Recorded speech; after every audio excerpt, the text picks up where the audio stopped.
Eu começo o programa com um assunto sério. Ontem foi o Dia Mundial de Conscientização da Violência contra a Pessoa Idosa. A gente traz aqui para o estúdio esse tema que tem números que assustam. Dados do Ministério da Justiça apontam que em 2015 houve 32.238 denúncias de violência contra os idosos, um aumento de 18% em relação a 2014. Para falar sobre o tema, eu converso agora com a psicóloga Ida Barcelos e com a delegada Patrícia Zimmermann Dávila. Boa tarde. Boa tarde. Sejam bem-vindas. Boa tarde, Márcia. Falamos agora, eu falei na abertura, de números nacionais. Aqui no estado, os números também assustam? Olha, nós trabalhamos com os registros de ocorrência que é feito na Polícia Civil. Então, os nossos bancos de dados, eles contam em 2015 com 956 registros de ocorrência. Até 9 de junho de 2016, nós temos 516 registros de ocorrência dos crimes praticados contra o idoso que estão previstos no Estatuto do Idoso. Então, aqui não entram os crimes comuns que não vêm previstos no Estatuto do Idoso, certo? É lógico que nós temos também uma outra ferramenta de denúncia, que é o Disque 100, que acabam vindo para as delegacias e nas diligências que a gente faz do Disque 100, é muito difícil, às vezes, nós constatarmos essa violência. Por quê? Porque o próprio idoso, ele mantém o silêncio, não relata aquilo que acontece ou desmente. Então, no caso, né, quando nós trabalhamos com estatística, nós trabalhamos com os números reais, porque quando vem do Disque 100 e a denúncia se confirma, é traduzido em um boletim de ocorrência e um inquérito policial. Né? Então, esses dados que nós temos de quase 1.000 registros no ano passado são informações que foram instaurados os procedimentos para apuração. Ida, vamos esclarecer para a população os diferentes tipos de violência, né, contra o idoso. Não é só a questão da violência física, existem outros tipos de violência, né?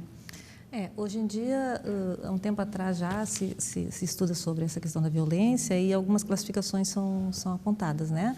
A violência, ela acontece com a violência estrutural, que é essa violência mais ampla, onde nós todos estamos inseridos, né? Onde nós também sofremos e acaba gerando impacto no idoso.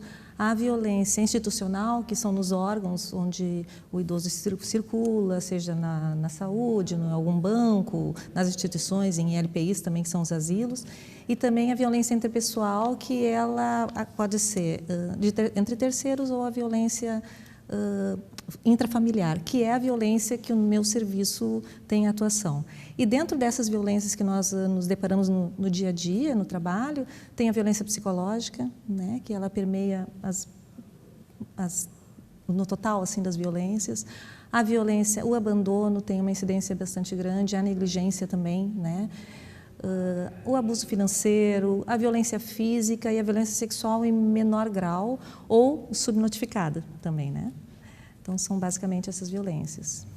Patrícia, vocês recebem o maior número de denúncias em relação mais a abandono, mais a questão da violência física? O que nós temos em número muito... Né, o que mais se destaca nesse o que cenário? mais se destaca é a questão do próprio abandono e do abuso financeiro. Né? Nós temos muitas vezes o idoso como o único provedor daquele lar.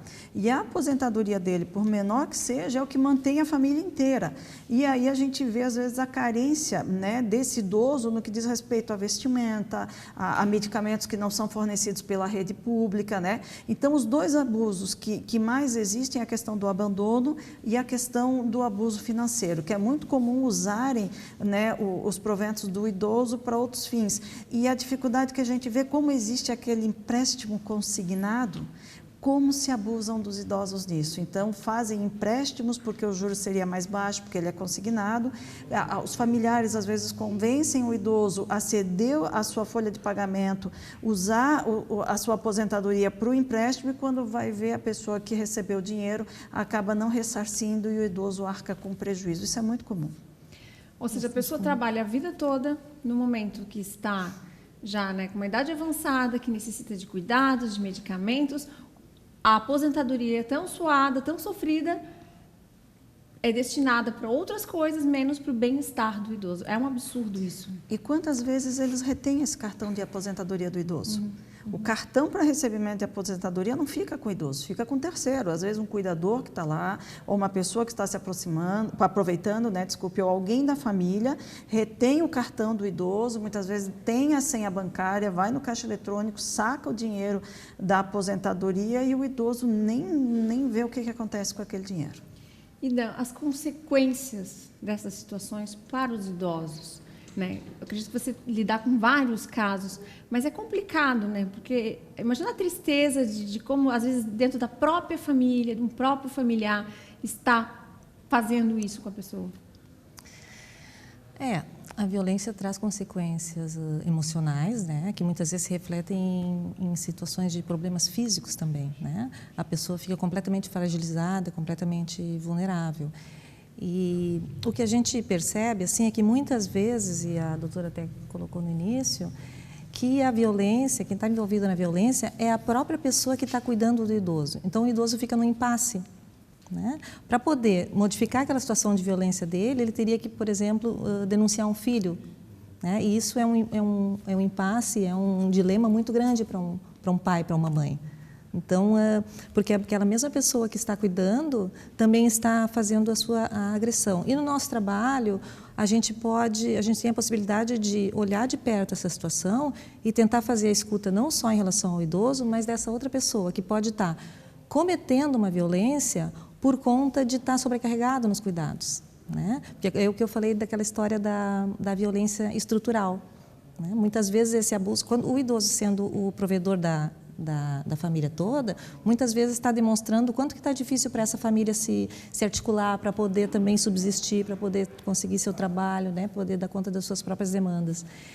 Então, as consequências são as mais diversas, né? Geralmente nas questões emocionais, a depressão e as próprias doenças físicas. Patrícia, os canais de denúncia, as pessoas podem denunciar situações como essa, mesmo não sendo na sua própria família, mas que sabe de uma situação. Quais são os canais de denúncia? Bom, existe um que é divulgado em rede nacional, que é o Disque 100, né? E nós temos o Disque Denúncia da Polícia Civil, que é 181, que serve para denúncia também. E eu quero até aproveitar um gancho na colocação da Ida, né? Então, vamos exemplificar na seguinte situação. A denúncia, a polícia intervém, né? Flagra uma situação em que o idoso está sofrendo violência, em que um único filho, que é o cuidador, é o autor dessa violência, ele acaba sendo preso. O idoso vai para onde? Quem é que vai cuidar desse idoso? Quem é que vai prover essa subsistência? Então, há uma carência muito grande no que diz respeito à rede de acolhimento do idoso.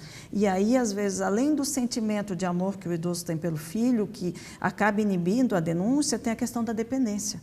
Né? O idoso sabe que se não for aquela pessoa que cuida dele, quem é que vai... Não tem quem mais. Não tem quem dê o amparo. Essa é uma grande dificuldade. Então, muito se cobra da polícia judiciária o que se faz para reduzir os índices de violência contra o idoso. E a gente diz, o idoso ele é vulnerável.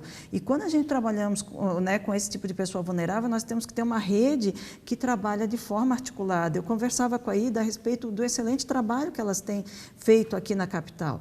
Mas trabalhando na questão de municípios do estado inteiro, a carência é muito grande ainda. Bom, a gente tem que torcer para que esses números diminuam, né? E que os filhos, principalmente, tenham consciência de que eles vão chegar, aliás, todos vamos chegar nessa idade. E parece que as pessoas não pensam nisso, não pensam nem que é da própria família. Quem dirá fazer com terceiros uma coisa dessas? Imagina com o próprio pai, com a própria mãe. Gente, o assunto renderia muito. Eu quero agradecer a presença de vocês, delegada Patrícia, nossa parceira sempre aqui. Psicóloga Ida, obrigada pela presença e parabéns pelo trabalho. Nós que agradecemos.